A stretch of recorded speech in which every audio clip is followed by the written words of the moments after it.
Oh, hello. How you doing? I'm just looking at one of my, um, bags of fertilizer that I came from the store with. This is what I got up here. Now, I went up there to check and see how much more they had up there.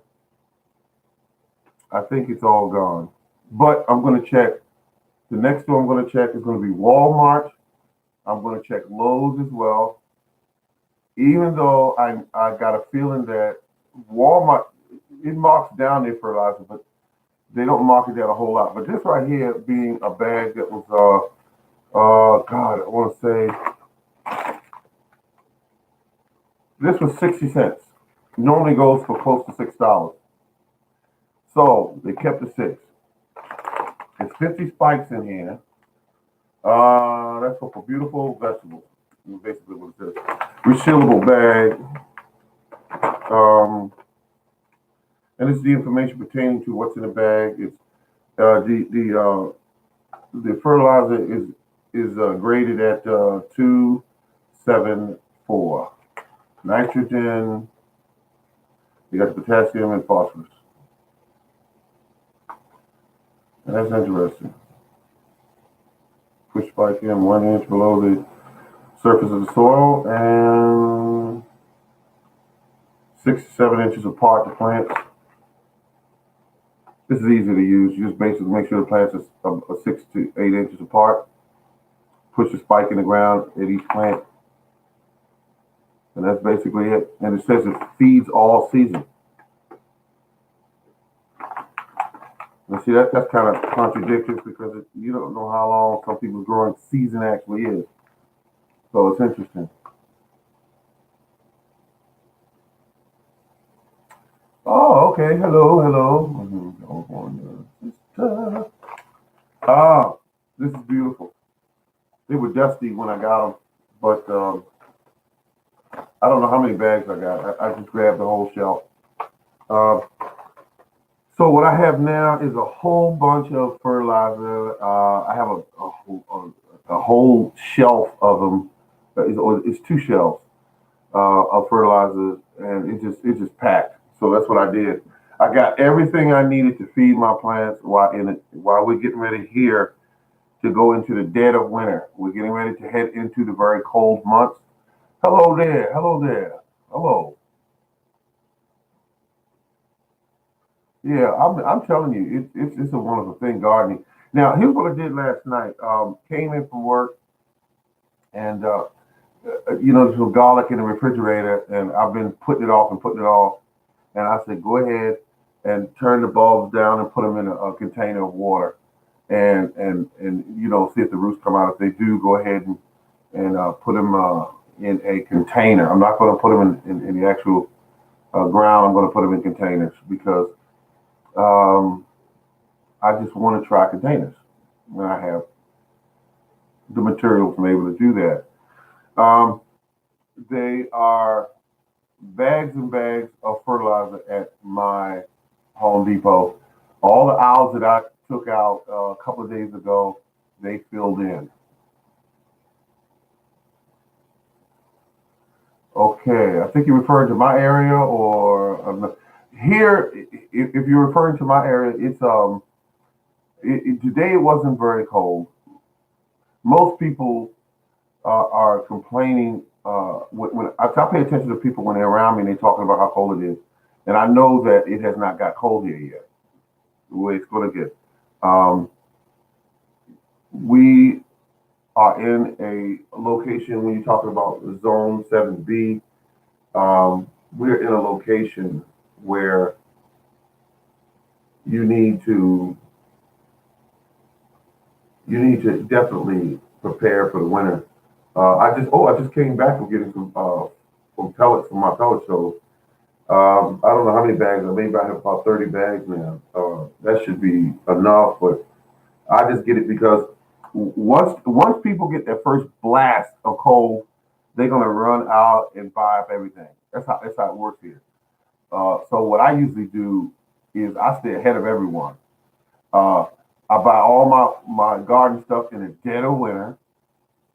Sometimes they have the garden department at some of these box stores closed. and sign up saying garden department closed, I go right over to a worker, say, excuse me, sir, hello, can I see you for a second? And if he doesn't accommodate me, I'll go to the manager. And I'll say, listen, I need you to open this department up. I need to get, you have some cow manure in the 40-pound bags. I want to get about 10 of them. They hear money and they go, okay, open it up. And I go ahead and buy what I'm going to buy, load up the vehicle, go drop it, come back, load up again, go drop it. And once I get my quota, what I need, I let the bag stay outside frozen, and it doesn't hurt anything. My topsoil, same thing. I purchased. Now I have a big order I'm getting ready to do, which is soil, and I'm also going to purchase some cow manure. But this time I don't want to try black cow. Something when you open up the bag, to me, it's wood in the bag, a lot of wood, and I know it's a good fertilizer because I grew some really big cucumbers this year.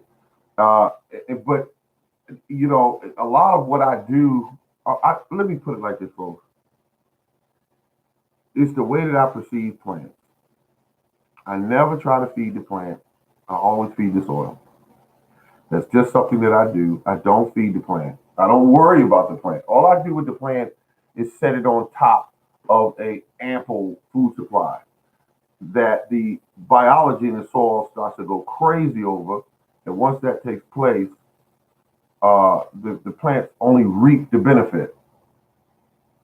So I'll dig a hole. If I'm going to do one tomato plant, I'll dig a hole. It'll be about 12 and a half inches across. That's the first thing. It'll be about 8 to 10 inches deep. I'll pull all that soil out. And once I pull that soil out, see, I have a small garden, so you know some people have to do it differently if they have larger plots or land to deal with. But I simply dig the hole. I pour in the hole a, roughly about a half a gallon of my homemade fertilizer, which is a concoction made of. You can put different things in it, but I usually put in it weeds, grass clippings. And once I get the main ingredients in, the weeds and the grass clippings, then I got a bag. It's like a big tea bag. It's made out of the bags that you get for your paint straining.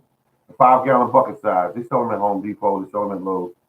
It's called a paint strainer, and it's just a bag. Anyway, I drop into that bag some cow manure, and I set it down in the water, which is rainwater. I only use rainwater. You could use water from your house, but you have to let it sit for 24 hours and before you start anything. But I take a 32-gallon container. Some people call it a trash container with a lid, and I put everything in there. And 3 weeks later, black gold. It'll make anything grow, and I love that. And some people say, well, why are you using all these fertilizers? I said, because each one, to me, each one of the fertilizers adds something. I'll go and get, let's say, I got some organic fertilizer. I'll put that in the hole. I'll put my Epsom salt in the hole. I'll go ahead and once I put the Epsom salt in, I'll put a little bit of oh God, what the heck is that called? It's a powdered white. I can't think of it right now. It'll come to me. But I put that in the hole. Uh, First thing I added is my liquid fertilizer. I pour that in, but I mix it in a gallon jug, 1 part to 10 parts of the liquid, and it's all rainwater now. Remember, that's the key. It's rainwater. If you notice, there's going to be a whole bunch of little flies go into that brew that you're making if you leave the lid off. If you leave the lid off and they go in there, let them go in there. They're only going to produce better fertilizer. But what you want to do is you dig the hole, you pour it in, you put the organic fertilizer in.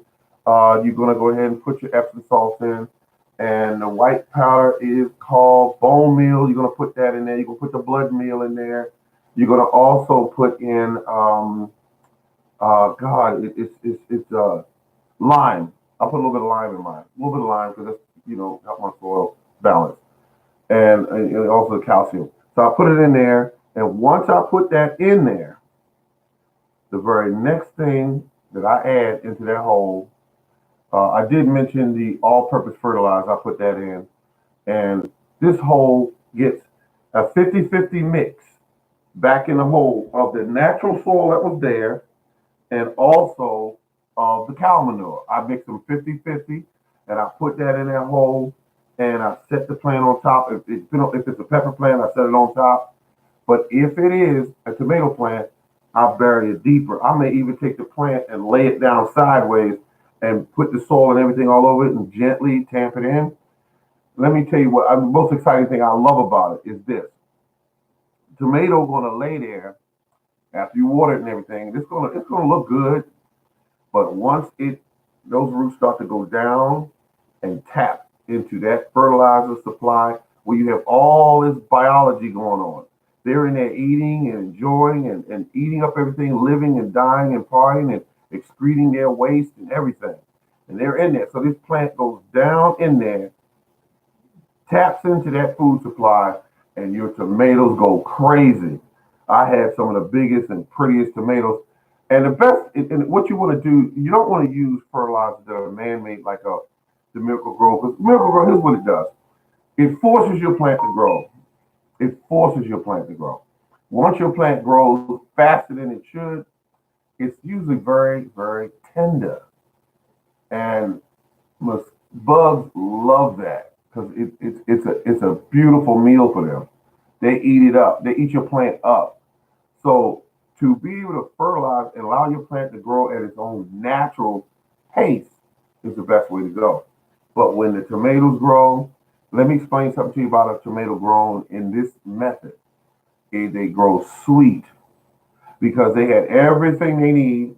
But the key to picking a tomato is, let's say you got a party at your house, you got about 40 tomatoes on the plant, and you say Monday is the party. Stop watering that plant on Friday and allow that plant to concentrate its energy into its own juices instead of diluting it with overwatering or diluting it with constantly watering up until the time you pick it. You want really sweet tomatoes. Stop watering it at least 3 days before you actually pick that tomato. And you will get a really highly concentrated flavor. Learned that from an old farmer. And I tried it so many times and loved it. And I said, oh, I can do this with peppers.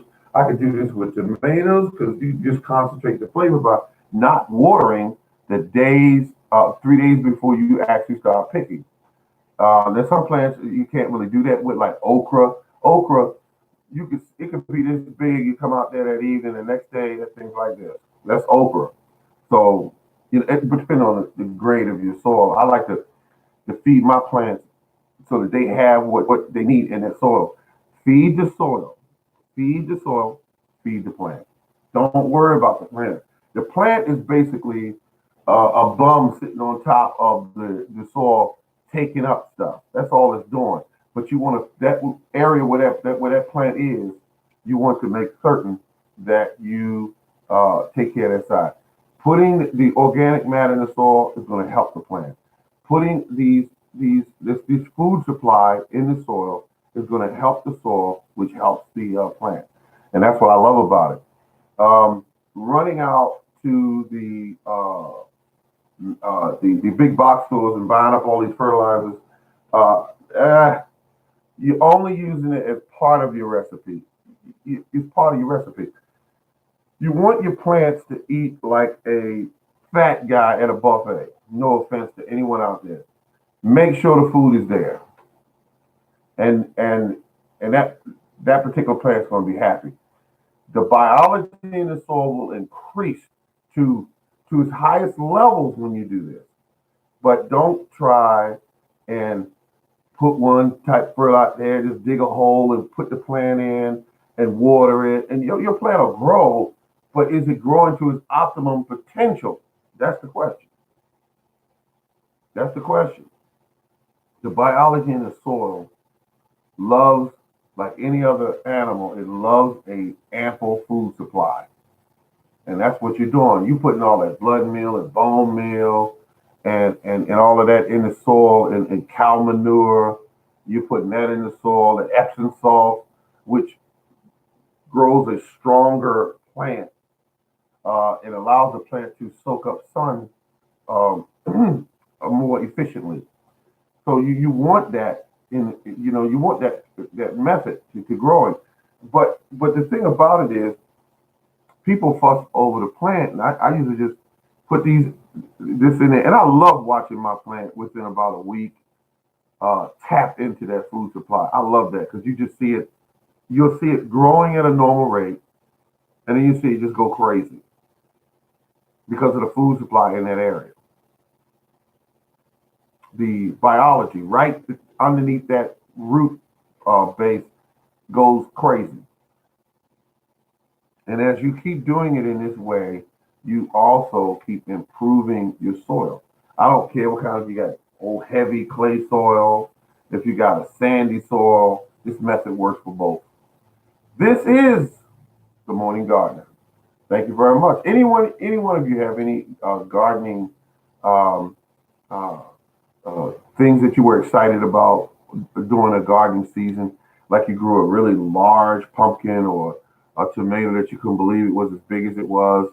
Um, this year, I have enough seeds.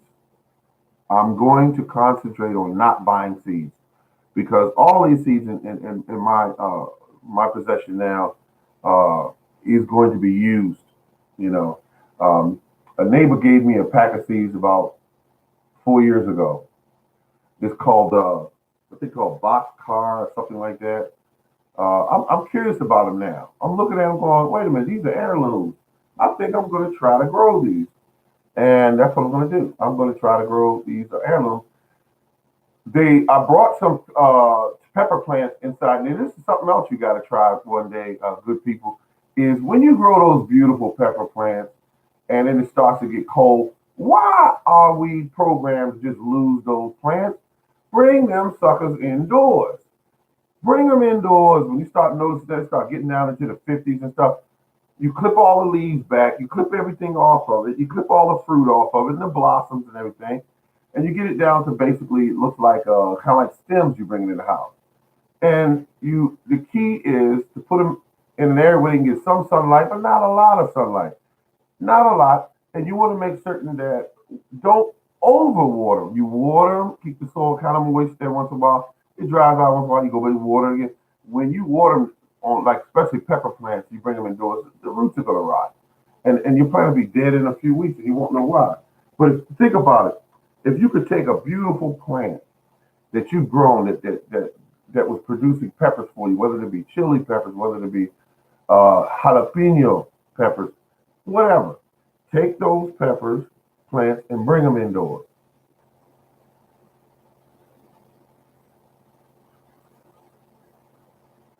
Absolutely. If you got a plant that's already a mature plant, the weather changes.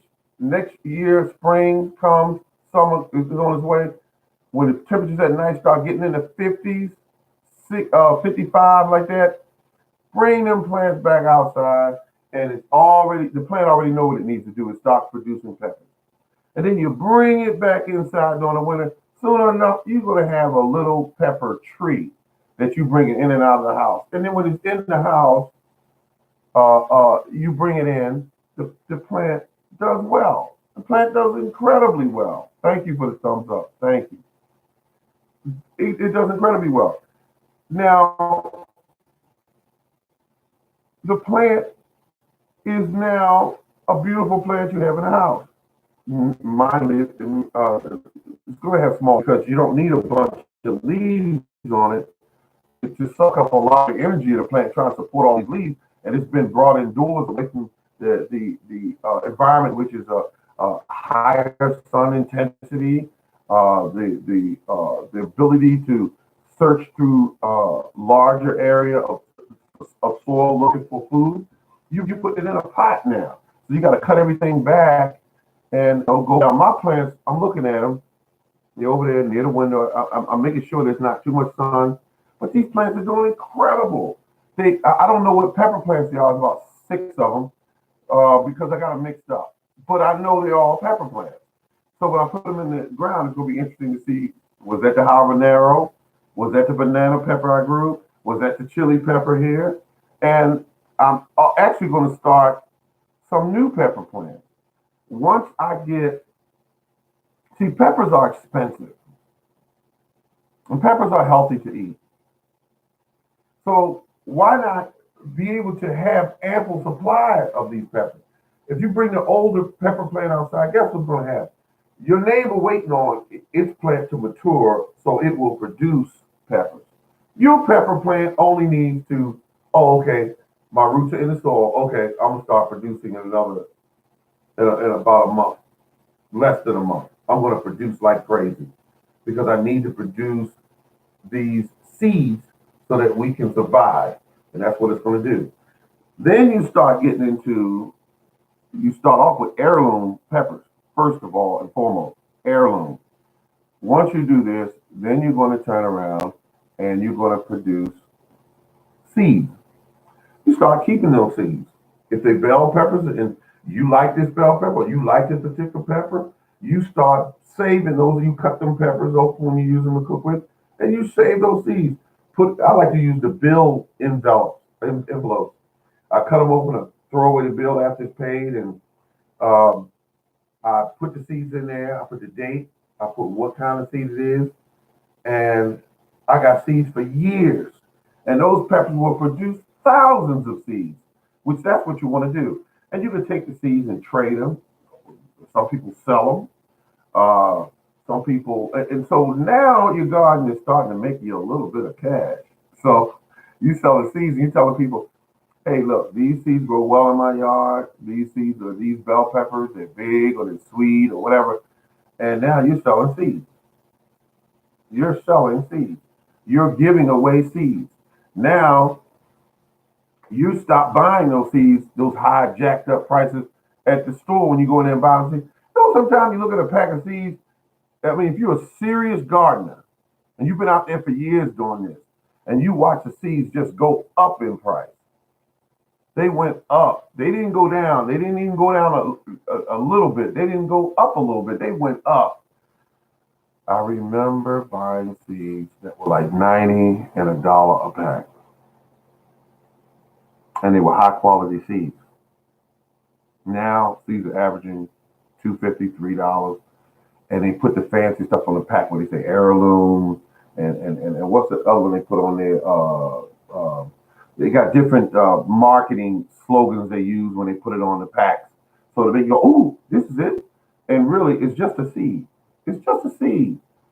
The hybrid seeds are seeds basically that have been crossed, and they usually don't produce the exact same fruit that you ate the first time. Good afternoon. I think that each of you, when you go to your garden, uh, if you're like we are right here at Zone 7B, you need to get your seeds together. You need to get all your supplies, get really excited about it. And this time, buy things that you love to eat. Buy things that are expensive at the market. Those are the seeds you want to grow. Grow things that you love. Um, the catalogs, I love the catalogs. Each year they send me a whole ton of stuff from different companies. I got almost every company I could possibly think of just um, sending me information about their products. Remind me, I don't buy them. A lot of times I don't buy that stuff because I know the deal. They're hustling just like any other company. But what I'm doing here is I want people to spend less money on their garden, actually start learning why back in the old days, those farmers grew their own seeds, started their own plants. They wasn't going and giving somebody um, $2 and $3 for one single pepper plant. Because I mean, it's ridiculous. It's ridiculous what they charge you. I have some videos up that show me going through a store, which was Walmart, and all of the plants were dead, dying. And I put that video up, and people were shocked that Walmart brought all these beautiful plants there, and no one was watering them. No one was giving them anything to eat or anything. They were just dead and just dying.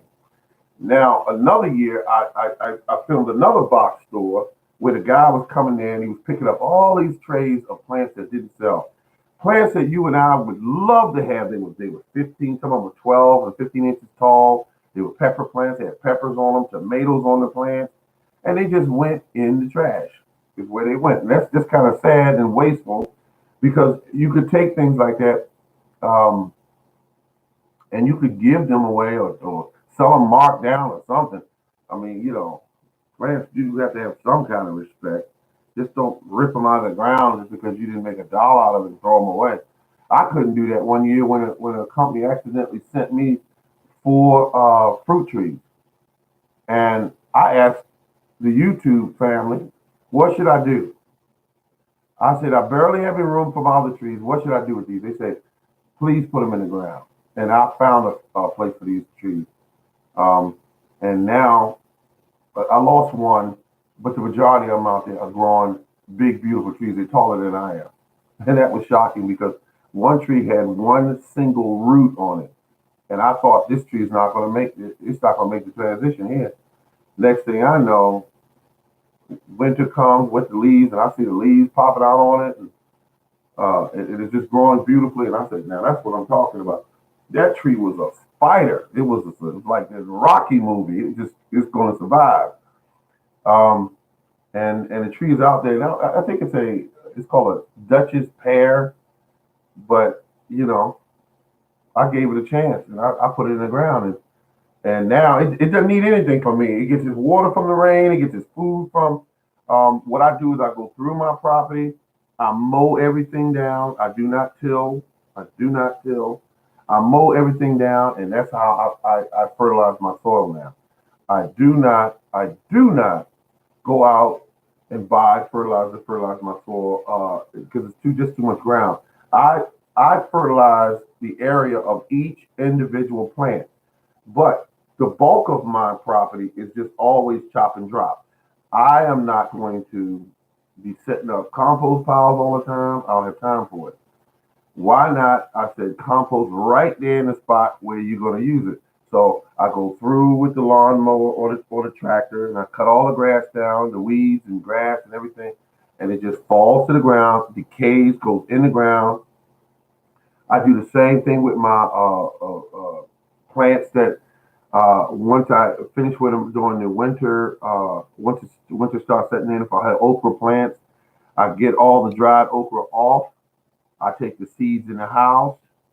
I take the plant, rip it from the ground, and lay it down on the ground. And I come back in the spring. I can't find that plant. Why? Because it has decayed back into the ground where it came from, and it's only fertilizing the soil.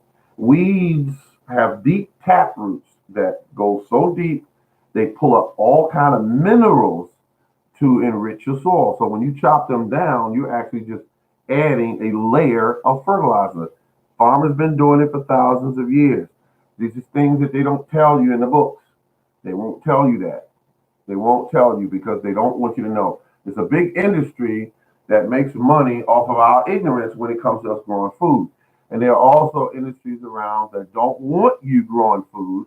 That's why they don't tell people in these hard times, hey, you should be growing a garden. Hey, you could grow garden in buckets. Hey, did you know tomatoes can produce up to 40 pieces of fruit on one plant? That's one single tiny seed producing a massive amount of food. And you can take the seeds from the tomatoes, dry them, put them in an envelope, and save them for next year. They won't tell you that because they don't want you doing it.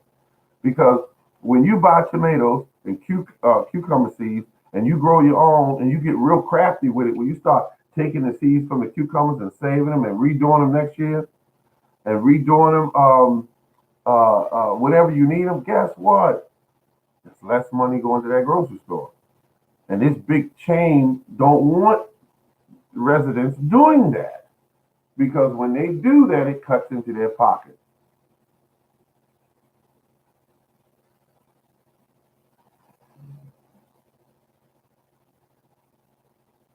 Let's see. Weeds add a whole bunch of good things to your soil. Look, it is a plant. Number one, let's look at a weed. A weed is simply a plant that we don't have any use for. It's just a plant. But it comes from that environment for the most part. Birds move weed seeds around all the time when they excrete their waste and the seeds come out and they grow somewhere. But here's what's going on. The tap root is the big plus about weeds. Weeds are survivors. You can pull them from the ground, they come back. You can poison them, they come back. Lay a piece of material over the ground for 18 years. Pull the material back, and the seeds over there start growing. That's toughness. So why wouldn't I want to feed my garden plants that are that tough? Makes you want to think. So when I go over with that blade and it cuts them and it mulches them up and they sit right on the surface, they go right back into the ground and feed the biology in the soil. That's all I'm doing is speeding up the process because it's a natural process. If you really look at it, when the winter comes, what happens? Your weeds go limp, they hit the ground, and they go back into the ground and they come back next year. So they're fertilizing their own ground that they're in. So all you're doing is borrowing some of the space and putting your plant in there. Now, when you do grow your plant, all you got to do is back the weeds off anywhere from 12 to 15 inches away from your plant that you want. And keep backing them off. It's a job, but you keep backing them off. But when I do it, I pull the weed up around my plant and lay them right back down. As long as the weeds are, the roots are up and the plant is down, it's going to grow. It's going to fertilize your plant as well. This has been the Morning Garden. It's going to act as mulch. It's going to act as mulch.